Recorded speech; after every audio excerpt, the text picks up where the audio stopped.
everyone, this is Karen Fomafung, your Agile Evangelist, and welcome back to my channel.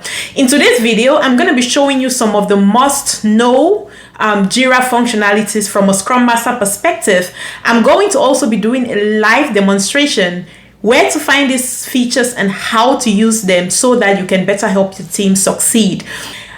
In the future, we are looking to starting a series and we'll be creating shorter, direct to the point content on how to use these Jira functionalities as a Scrum Master step by step. And then we will also be starting another series focusing on Azure DevOps and many more. So please look out for these great things happening in this 2023. I'm so excited. As a Scrum Master, even though you are not necessarily a Jira admin or tool admin, Azure DevOps admin, whatever you're using, you still need to have a good understanding on how to use these tools, because your teams, for them to be successful, they will need to be able to manage their work progress and track issues, and that is the purpose of using these tools. Therefore, if you are not able to, if they need to understand how to use these tools, and then as a Scrum Master you are not capable of guiding them, there's no way that you'll be effective on that role. The same goes to your product owner. Your product owner would need to be able to be versed with this tool, take advantage of it so that they can keep the product backlog in check, create their releases, come up with the roadmaps and stuff like that. The same for the team members. The team members will need to be able to update their work, be able to track everything in one place, as you're progressing. And as a Scrum Master, if you are not capable of helping your teams understand how to use these things as they need your help, then it will be challenging for you and your team.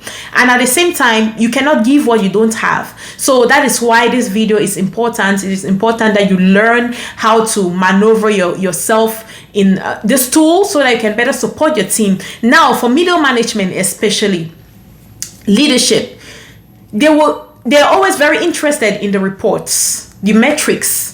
And you know that this tool has a very good way to be able to keep your metrics and track your metrics in one place as you make progress with your work. And so it is important that you understand where to find these metrics, how to use these metrics so that you can better help leadership, get the information they are looking for so that they can use it to make predictive business decisions. Now, stay tuned and watch this video right up to the very end. Now, let's jump right straight to our demonstration on how to use this tool. All right, so right now we are on our Jira board live. So once you get into your Jira tool, to know how to get a version of this, just go to Atlassian website and then download. You can easily get this for free. Download a free version. So now this walkthrough that we will be doing is under the assumption that you just joined a team or you've been in that organization and then you're about to work on a brand new project and the project doesn't exist already in the Jira tool. So you will have to start from scratch to create a project. So that's going to be our focus for today. As we do this walkthrough, we will be focusing on the key features that you need to be good at as a Scrum Master so that you can better serve your team. Now, let's get going. So to create a new project in Jira, but before we do that, I want to first state that on the top panel right here and on the left side, this is where you will find most of the buttons you need to play around and learn anything or do anything in this Jira. Yeah, so that's where you can easily find that. Now, let's get started with creating our project. To create a project, you click on projects. If you click on projects, you see that we already have 2 existing projects in here, but we want to create a new one. So click on create project. As you click on create project, it's going to give you different options. Depending on the kind of team or the complexity of the work you're doing, you want to select which framework you want. So do you want a Kanban board? If your team is a Kanban team, you want a Scrum team. If your team is a Scrum team, or you just want a board to be able to track bugs that you all are working on. In our case, we want a Scrum. Our team is a Scrum team. We're working on a Scrum project, so we want a Scrum board. So I just want to click first on this little thing here so that we see what this board offers us. So this board, or having the Scrum board as a Scrum team, you will be able to plan upcoming work in a backlog. So you will be able to have a product backlog and a sprint backlog so that you can plan upcoming work and execute the work. Secondly, this board will help us stay organized as we do our work iteratively and incrementally. So organize cycles of work into sprints. So this board allows us to do that. And then we'll be able to categorize our issue types. So issue types really means the work items we are doing. So on this board, this is the standard default option we have here: epic, stories, bug, task, subtask. But again, as an admin, you will have the option to add more issue types if you want, or change them or rename them.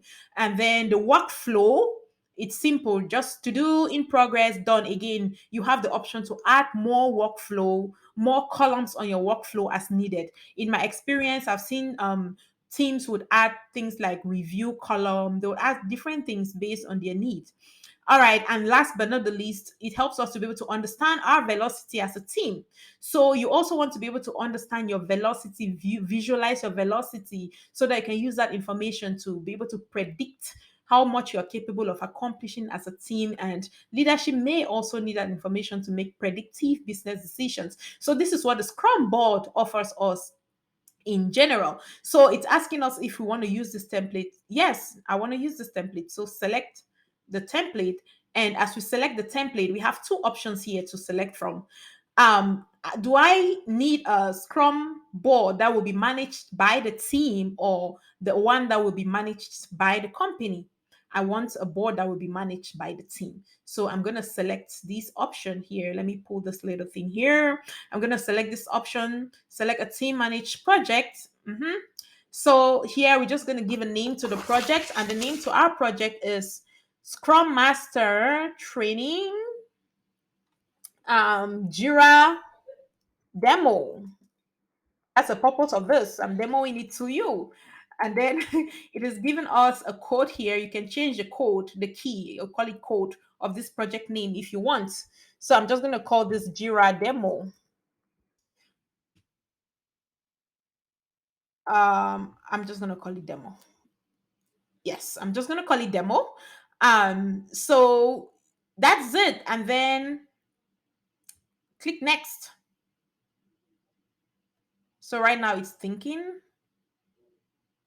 All right. So it's asking me, no, I don't want to connect any project. I don't want to do any connection right now to any tools. I don't have any existing tools that I need to connect to. So go to project. Ta-da! And as you can see, we have our Jira project created already. And on the left side, you can see by default, you have a roadmap pull up for you, backlog. So the product backlog, Jira calls it backlog, and then the sprints backlog, Jira calls it board, as you can see here. And then you have code. This one is really mainly for the developer, so we're not going to focus on that. Now, and then you will also see the workflow: to do, in progress, done. That's it. So before we do anything else, there are some other useful features that doesn't pull up by default that I think it's important for a Scrum Master to know. So things like release, epics, and all of those different functionalities, I would like to be able to have this on our board. So how do you set that up? We come to project setting, click on the arrow on project setting, and then you will have so many different options to be able to turn on your release functionality. You go to features, and then these are the options we have here to turn on.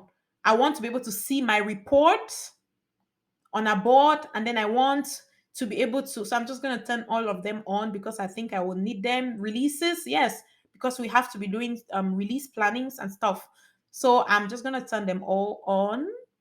All right, now that we have them all on, that's it.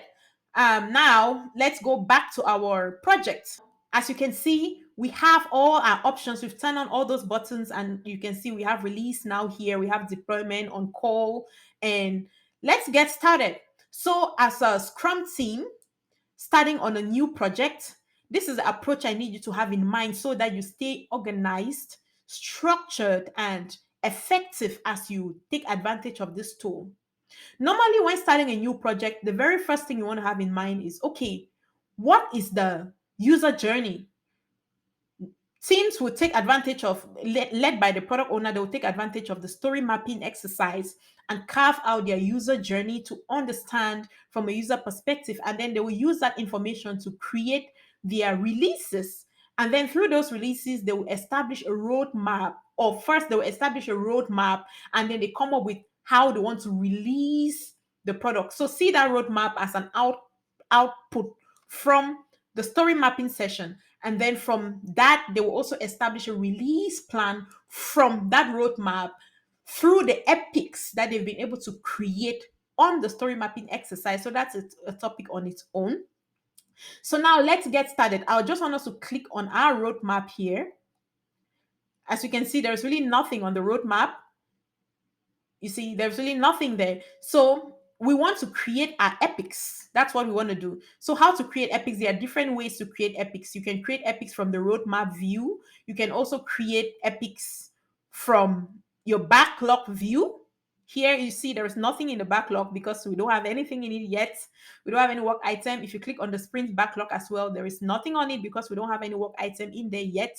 So we want to now create our epics. So like I said, there are different ways you can create from the roadmap view. You can create from the product backlog view. You can also as well create from this big blue button you see right in front of us. If you click on it, you will see options to create different things. So all you have to do is select the project you want to work on, and then you select the kind of issues you want. So from here, you can create your epic from here. But I don't want us to use this view for now. So let's go back to our roadmap. So this way we stay, I like to use from this roadmap view because it helps us stay organized and we're able to map every user story to their epics as we go so that we will not need to go back to start mapping things one at a time, which turns out to be so buggy and overwhelming and disorganized. So let's create an epic. So the project where we have here is Scrum Master Training Level 1 project. We offer Scrum Master training program. So if you're looking to be trained as a Scrum Master starting from scratch, please contact us, visit our website and learn more about our services. So under the Scrum Master Level 1 training, the epics that we have, and the epics is going to be in terms of the different models that we offer. So the first epic would be waterfall overview. That's it. The second epic will be agile project management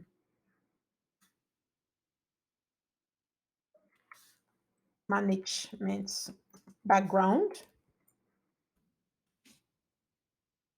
So we're only going to just create 4 epics and then we go from there. And then our third epic will be Scrum framework.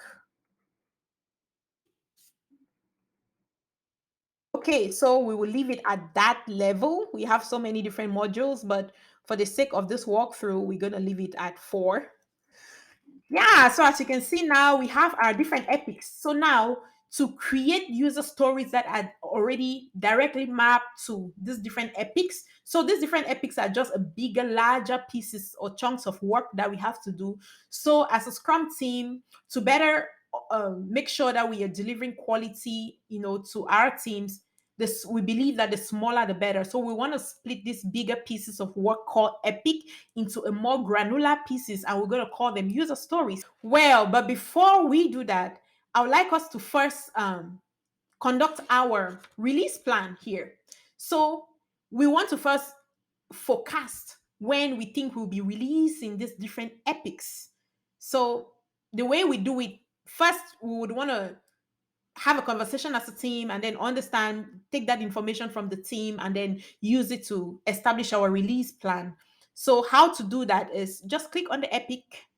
If you click on the epic, you scroll all the way down here and then you will see the option to enter the date based on the estimation that the team has provided. So the start date for this one will be, the start date will be January 3rd, and then the end date will be January 4th. See? Well, in this case, let me just go ahead and put January 9th. Yeah, that's it. And then this version now here is really the name of the release. So what is this release name? Release 1. We're just going to call it release 1. There is nothing that exists as such, so we need to create one.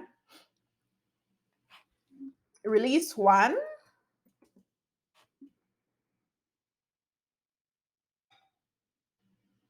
Start. So this one now is the release planning we're doing. So the start date January 3rd to January 9th. So this is the goal here. The goal is to help students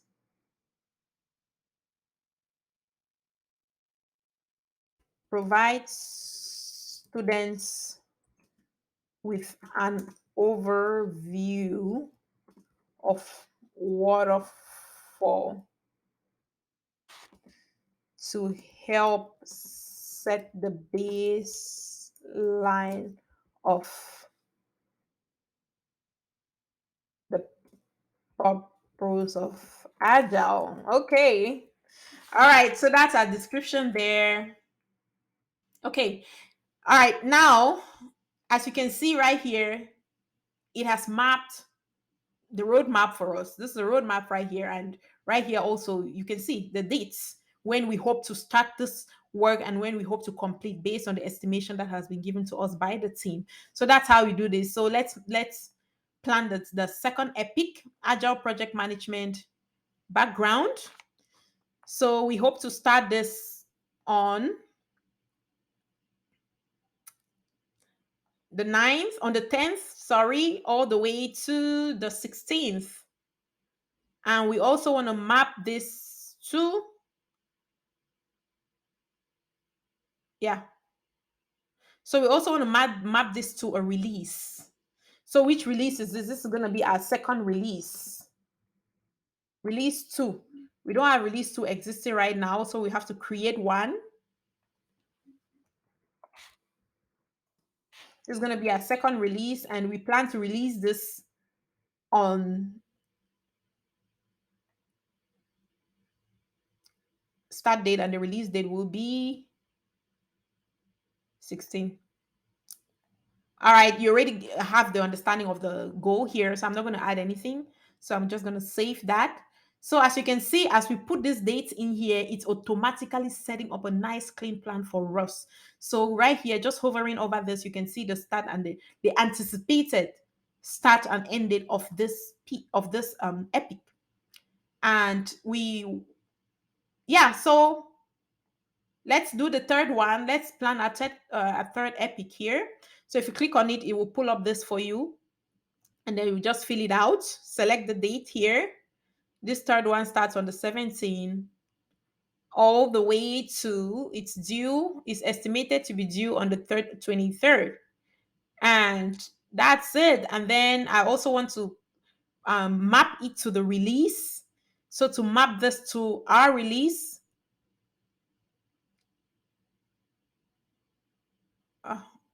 okay. Yeah, so fixed version, that's just how it's called. I don't know why it's called that, but to map it to our release, we need to create the release.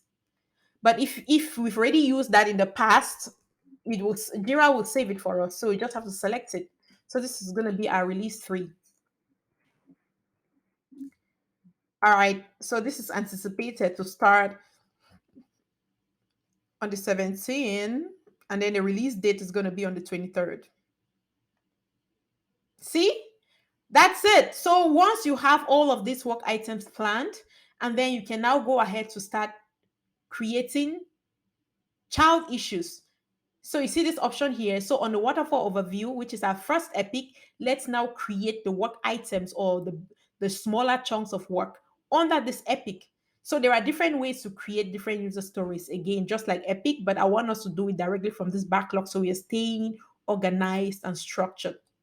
All right, so if you click on that plus button here, you will see the option to create a work item under the work items, on the load all the work items under this epic. So if you click on this drop down, you'll see that we have different options here. This one is a user story. So if I want a bug, if this was supposed to be a bug, I click on it, it's going to be a bug. But right now I want a user story. So click on this user story, and then here just enter the story name. Mm,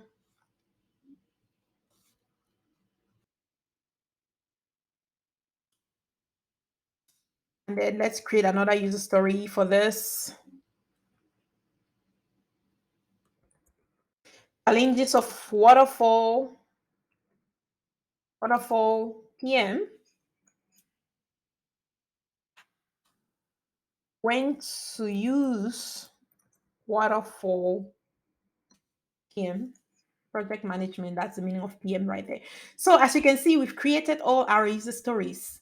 See, and then now if you click on your product backlog, yay, see, we have all the user stories that we just created in our product backlog, and they are all mapped to their epics. So from here you can create more user stories if you want.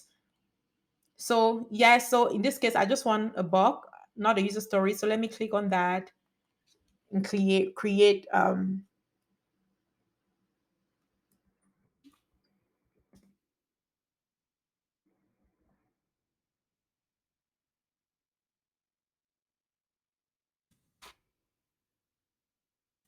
want to refine spelling errors.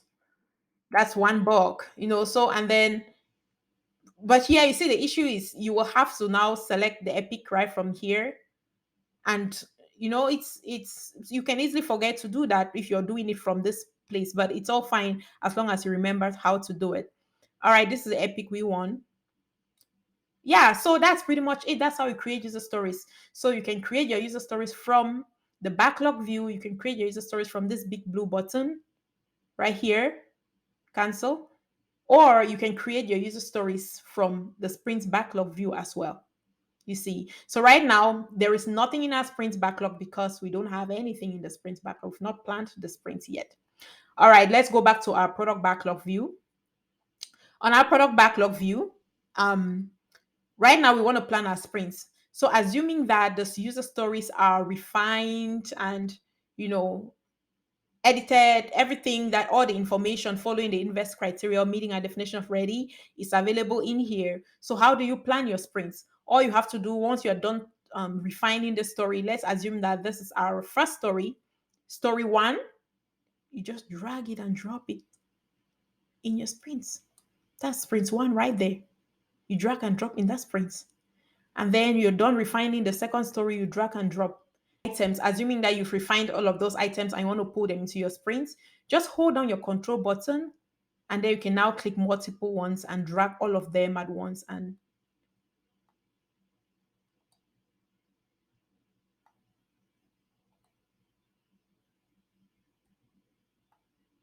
there you go into your sprints.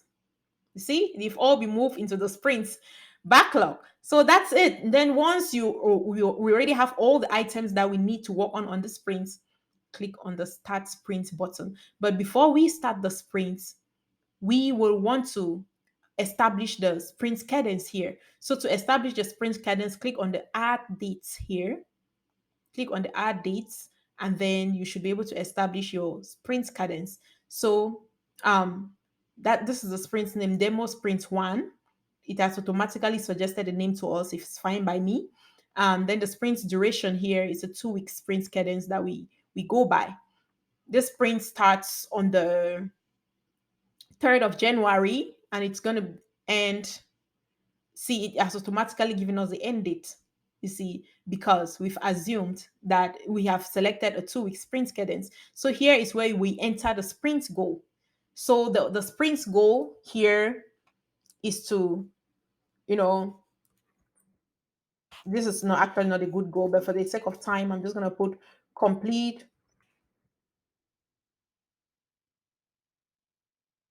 help students have a solid understanding of the waterfall PM background summary. All right, that's our sprint goal there. So yeah, this is where you enter the sprint goal. And that's it. And then once you have a goal established, we start the sprint, Another thing I want to show us is, let's say you change your mind and you want to edit the sprints. All you have to do is, you want to edit the dates, anything. You click on these three little dots, click on edit sprints. You see, it will still give us this option to edit the sprint cadence and the sprint goal. That is, if you want to edit that, but I don't want to edit it in this case. All right, so once you start the sprints, yeah, so it's asking us to double check and make sure everything is okay. Yes, it's okay. We want to start the sprint. So click on the start sprint button. Yay. So this is a sprint backlog now. We have all of our work vested in the to do column. So that's pretty much it. So yeah, so the next thing you want to also know how to do is reports. So here, this is where you go. So let me go back. On the left side, you click the report button. You see different options here to configure whatever metrics you need to use. This is the burn up chart, burn down chart. You want velocity report. You configure all of that. You know, that's a whole class for another day to show you how to configure that. But yes, that's where you go to configure your metrics, and it's pretty easy and straightforward. All right, let's go back to our product backlog. I hope this was helpful and hope to see you in our next video. Thank you so much and talk to you later. Bye.